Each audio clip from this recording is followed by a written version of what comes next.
광주 세계 수영 선수권 대회 수구 경기장을 방문한 일본인 관광객이 여자 선수 신체를 몰래 촬영했다가 경찰에 붙잡혔습니다. 네, 한편 서울 마포구 경의선 숲길에서 고양이가 잔인하게 살해당하는 사건이 발생해서 논란이 되고 있는데요. 네. 오늘 관련 내용들을 백성문 변호사와 함께 짚어보도록 하겠습니다. 어서 오십시오. 네, 안녕하세요. 예.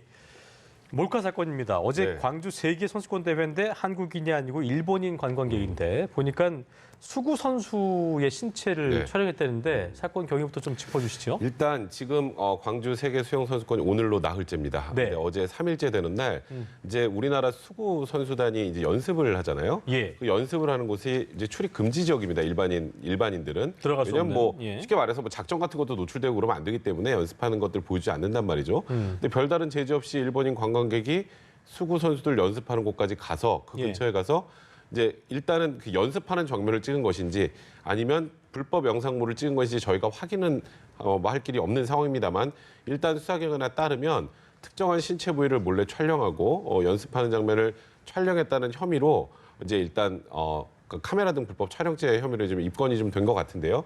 일단 이 사람 그곳에 있었던 다른 이제 관람객들이 저 사람 도대체 뭐 하는 거지? 좀 이상한데? 관계자인가? 네. 예를 그러다가 결국 관련해서 이제 덜미를 잡히게 된 겁니다. 이 몰카라는 게 저희가 참 정의를 내리기가 어렵다고 볼 수 있는 게 물론 저희가 지금 뭐 동영상을 확인한 건 아닙니다만은 이게 전신을 촬영하는 것과 또 특정 부위를 촬영하는 건 또 다른 얘기인 거잖아요. 이게 굉장히 어렵습니다. 그러니까 지금 쉽게 말해서 몰래 카메라를 촬영하는 거 전부 다 처벌된다고 생각하시는 분들도 있을 텐데 예. 카메라를 이용해서 누군가를 몰래 도촬한 경우에 처벌되는 건 성적 수치심을 불러일으키는 정도가 돼야 되고요. 이제 그 의미는 이제 통상적으로 뭐 좀 성적인 부위, 뭐 여성의 뭐 가슴이나 엉덩이나 이런 부분들을 몰래 집중적으로 다리나 이런 데를 촬영을 했다. 그러면 이제 카메라 등 촬영죄라고 해서 성폭력 범죄 처벌하는 특례법의 규정이 있습니다. 5년 이하의 징역형이나 1,000만 원 이하의 벌금형에 처해질 수 있는데 예. 실제로 그냥 이제 뭐 특히 이제 노출이 많은 계절이잖아요. 여름이 예. 되면 이제 뭐 해변 같은 데서 그냥 특정 여성의 신체를 전체로 촬영을 한 거 네. 그런 경우 무죄 판단이 나온 사례도 굉장히 많아요. 아, 그렇군요. 그러니까 이게 굉장히 애매하죠. 성적 케이스 바이 수치심을 케이스, 불러일으킬 케이스 바이 정도, 케이스예요. 예. 그다음에 본인의 성적 욕망을 만족시키기 위해서 이런 좀 추상적인 문구가 있기 때문에 명확하게 어느 정도 선까지 처벌된다고 단언하기 어렵습니다만 예. 통상적으로 봤을 때는 특정 신체 부위를 촬영하는 경우가 이제 문제가 되는 거고요. 네. 그리고 이제 그 다음에 예를 들어서 전신을 촬영했어요. 전신을 그냥 예를 들어서 수영복 입은 A라는 사람의 전신을 촬영했으면 네. 그 경우에는 초상권 침해는 될 수 있습니다. 초상권 침해. 근데 초상권 침해가 또 아마 많은 시청자분들 생각하실 때 그것도 불법이니까 처벌받겠지 그러는데 초상권 침해는 처벌은 받지 않고요. 초상권을 침해했을 경우에 상대방이 내 초상권을 침해당했으니까 그에 대한 정신적 피해 배상을 요구할 수 있습니다. 배상 요구할 수 네, 있는 그거는 이제 거죠? 민법상 손해배상 청구의 문제 그 안에서 불법인 거고요. 형사적으로 처벌을 받는 몰래 촬영은 말씀드렸던 것처럼 상대방의 성적 수치심을 가져오고 본인의 성적 욕망을 위한 그런 촬영물에 한정이 됩니다. 그렇군요. 보니까 이 일본인 같은 경우는 연습 장면을 찍고 싶었을 뿐이지 네. 다른 의도는 없었다고 진술을 했다고 하는데 일단 네. 보통 불법 촬영 같은 경우에는 어떤 처벌을 받는 거예요? 일단은요, 지금 그 영상을 저희가 확인을 해보지 못해서 제가 단언하기 좀 어렵습니다만 지금 이 수사기관의 얘기처럼 수구 선수들의 특정한 신체 부위를 촬영을 한 것이라면 아까 말씀드렸던 성폭력 범죄 처벌하는 특례법에 카메라 등 이용 촬영죄라는 것이 있습니다. 이제 그 경우에는 5년 이하의 징역형이나 1,000만 원 이하의 벌금형에 처해지게 되는데 5년 이하 1,000만 원 예, 이하. 일단 예. 그거는 이제 뭐 전과의 유무나 죄질의 정도나 이런 것들을 종합해서 판단을 하는데 통상적으로 일단은 그 수구 선수들의 연습 장면을 찍었고 그 노출의 정도가 그렇게 심하지 않은 그런 영상이라면 처벌이 된다고 하더라도 벌금형에 그칠 가능성이 많습니다. 경미할 수 있는 거군요. 예. 일단 이 일본인의 경우는 오늘 오전에 일본으로 네. 다시 출국을 하려다가 제지가 된 상황이잖아요. 네. 이렇게 되면은 앞으로 조사는 국내법에 한정돼서 받게 되는 건지 아니면 뭐 일본을 가서 받게 되는 건지 이 부분도 좀 궁금한데요. 우리나라에서 죄를 저지르면 무조건 우리나라 법으로 처벌합니다. 원래. 그렇군요. 그래서 지금 이 사람 같은 경우에 만약에 카메라 등 촬영죄가 인정이 된다면 예. 그에 따른 형사처벌을 받게 되고요.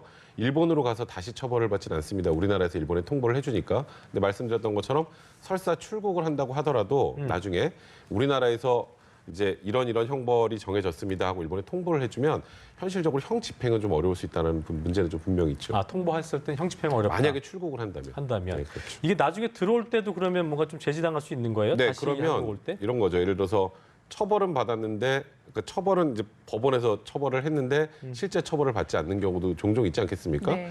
뭐 보통 우리도 어디 해외 갈 때 뭐 어느 나라에서 처벌받은 전력이 있는지 이런 거 체크하는 날 있죠. 예. 그러니까 이런 범죄 사실이 확정이 되면 우리나라 입국을 할 때 일정한 제재를 받을 가능성은 있습니다. 그렇군요. 자, 저희 다음 이슈인데요. 서울 경의선 숲길에서 이런 일이 있었습니다. 한 남성이 고양이를 살해를 한 건데요. 네, 굉장히 그 맞습니다. 방법이 좀 잔혹해서 네. 참 입에 담기가 어려운데 어떤 내용인지부터 네, 짚어볼까요? 13일 오전 6시쯤인데요. 예. 아까 말씀하셨던 것처럼 마포구 경의선 숲길에서 한 남성이 화분에 누워있는 고양이를 소위 말해서 사실상 거의 패대기 친 것 같은 모양새가 됐어요. 근데 그 남성의 행태를 보니까 사료를 주려고 하니까요. 그 고양이가 뭔가 경계심을 느꼈는지 사료를 먹으러 오지 않아요. 그러니까 그 고양이의 꼬리를 잡아서 수차례 바닥에 내리칩니다. 그러면 고양이 같은 경우에도 비명을 지를 수밖에 없는 상황 지금 아니겠습니까? 초영상인 거죠? 네, 그렇죠? 맞습니다. 예. 그러니까 그 지역에 거주하고 있는 분이 저걸 보고 경찰에 신고했는데 일단 이 남성은 그 뒤에 도주한 상황인데요. 나중에 확인을 해보니까 이 남성이 주려던 그 고양이에 주려던 사료에 세제로 추정되는 물질이 포함되어 있었다고 합니다. 그러니까 이 사료를 줘서 사료를 먹고 고양이가 죽으면 그러면 이제 그렇게 해서 본인의 범죄 행위를 완료하고 만약에 이번처럼 사료를 먹지 않으면 저렇게 좀 강아지에게 고양이에 극단적인 고통을 주는 방식으로 강아지를 살해하려고 했던 것이 아닌가 추정되고 있는 상황입니다. 그러니까 어쨌든 지금 백 변호사 얘기대로 우발적인 범행은 아닌 것 같고 네.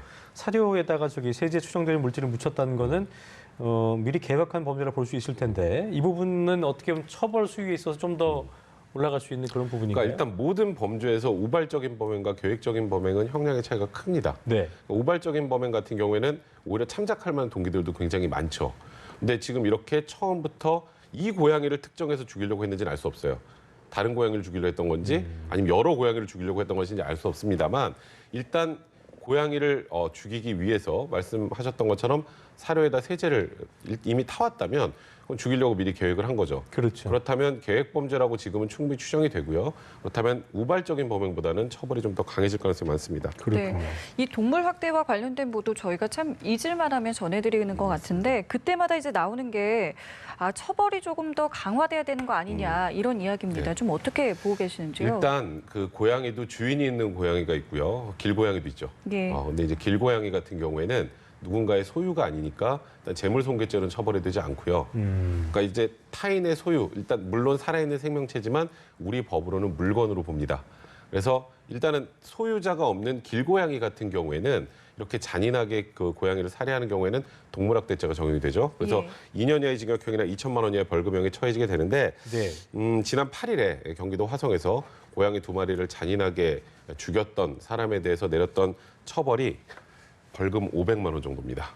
그러니까 법정형 규정이 2년 이하의 징역이나 2천만 원 이하의 벌금형에 처해지고 있는 상황이기 때문에 실제로 실형이 선고되는 경우는 극히 드물고요. 그래서 아직은 소위 말하는 동물권의 개념이 우리나라에서는 그렇게 확립되지 않은 것이 아닌가 이런 비판의 목소리도 있는 상황입니다. 이게 죽인 거의 형태를 보면 아까 성유미 앵커의 말대로 입에 좀 올리기 쉽지 않을 만큼 맞습니다. 굉장히 잔인했던데 주인 입장에서 뭐 인터뷰한 거 봤더니 자식 같은 고양이였다 얘기하는데 네, 맞습니다. 그래도 더 세게 처벌할 길은 없다는 거죠. 일단은 현재로서는. 지금 이번에 그 목숨을 잃었던 이 고양이 아까 이름이 자두라고 합니다. 예. 그 여러 마리의 고양이를 키우고 있었다고 하는데 예. 사실 뭐 애견인이나 애묘인들 다 그렇게 생각하실 거예요. 정말 자식 같다고 생각하시는 분들 그렇죠. 많습니다. 그러니까 굉장히 마음 많이 아프실 것 같은데 제가 아까 말씀드렸던 것처럼 이 고양이 자두는 소유자가 있죠. 소유자가 있으면 죄가 하나 더 됩니다. 이제 재물손괴죄가 될 수 있는데 재물손괴로. 일단 재물손괴죄와 동물학대죄가 경합이 될 수 있기 때문에 좀 더 중한 처벌이 가능할 수도 있고요. 근데 이 사람 같은 경우에 지금 이렇게 특정하게 한 고양이가만 이랬는지 그 전에 여죄가 있는지도 나중에 잡으면 좀 확인을 해봐야 될 것 같고, 근데 통상적으로 이 동물 학대 그다음에 이제 이런 재물손괴를 가지고 소위 신병이 확보돼서 구속이 되는 경우는 징역형 같은 경우는 없는 거예요. 극히 드뭅니다. 징역형도 법엔 규정돼 있죠. 2년 이하의 징역형이라고 규정돼 있으니까. 근데 실질적으로 이제 처벌을 어떻게 하느냐가 중요한데 판례들을 보면 이제 그런 게 없다는 실형이 거죠. 선고되는 경우는 극히 드물다고 봐야 될 것 같습니다. 알겠습니다. 자, 마지막 이슈인데요. 요즘 인터넷을 보면요. 자살을 권하거나 방법을 알려주는 글을 아주 쉽게 찾아볼 수 있다고 맞습니다. 하는데 앞으로는 이런 글들에 대한 처벌이 좀 강화된다고요? 그러니까 처벌이 강화된다는 것보다 예. 처벌이 됩니다, 이제부터. 과거에는 거의 안 됐죠. 안 됐던 거고. 이제 그런 이제 것들을 된다. 유포했다라고 해서 이게 뭔가 자살 교사방조죄로 보기도 좀 애매하고 그거는 본인이 그냥 내 생각을 적은 것뿐인데 그게 누군가한테 영향을 미쳐서 그 사람이 죽은 건 그 사람이 죽은 거지. 그게 무슨 내가 책임이냐. 이런 아주 그런 논리가 구성이 됐었는데 예. 이제 자살 또 유발 정보를 공유만 해도 처벌이 됩니다. 그러니까 예를 들어서 뭐 자살을 실행하거나 유도하는 그런 내용을 담은 문서나 사진 또는 동영상 또 자살 위해 물건의 판매, 그다음에 자살 동반자 모집 정보 이런 것도 있죠. 같이 뭐 예. 극단적인 선택을 할 사람 뭐 모집합니다 이런 것들이 있는데요. 그런 것들 올리는 게 과거에는 처벌이 되지 않았는데 이제는 자살 예방 및 생명 존중 문화 조성을 위한 법률이 좀 어렵습니다. 그래서 일명 그냥 자살 예방법이라고 하는데요. 자살 예방법이 이제 16일부터 시행이 되기 때문에 그 경우에는 저런 일들을 하게 되면 2년 이하의 징역 또는 2천만 원 이하의 벌금형에 처해지게 되고요. 그래서 경찰청이 16일부터 100일간 특별 단속 기간을 통해서 이 부분에 대한 그런 온라인의 글들을 좀 찾아내서 단속을 시작을 하겠다고 입장을 밝힌 상황입니다. 그러게요. 근데 보니까 문제는 새로운 법이 시행이 돼도 지금 온라인상의 범죄가 트위터랑 인스타그램 같은 페이스북 같은 유명한 네. SNS를 통해서 하는 게 거의 뭐 한 9할 이상이기 때문에 자살 유발 정보를 온라인 공간에서 완전히 제거는 어려울 거다 이런 비판도 있더라고요. 어떻게 좀 사실 될까요? 적발을 하더라도 완벽하게 다 지워내기 쉽지 않겠죠. 그리고 해외 서버가 있는 그런 온라인 매체들도 많기 때문에 그런 경우에 그걸 일일이 다 내리기 쉽지 않겠습니다만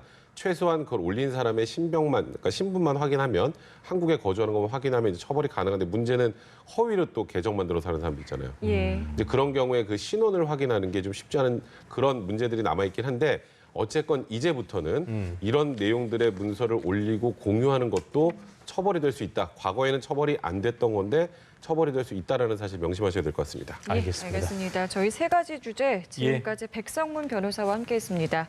말씀 고맙습니다. 고맙습니다.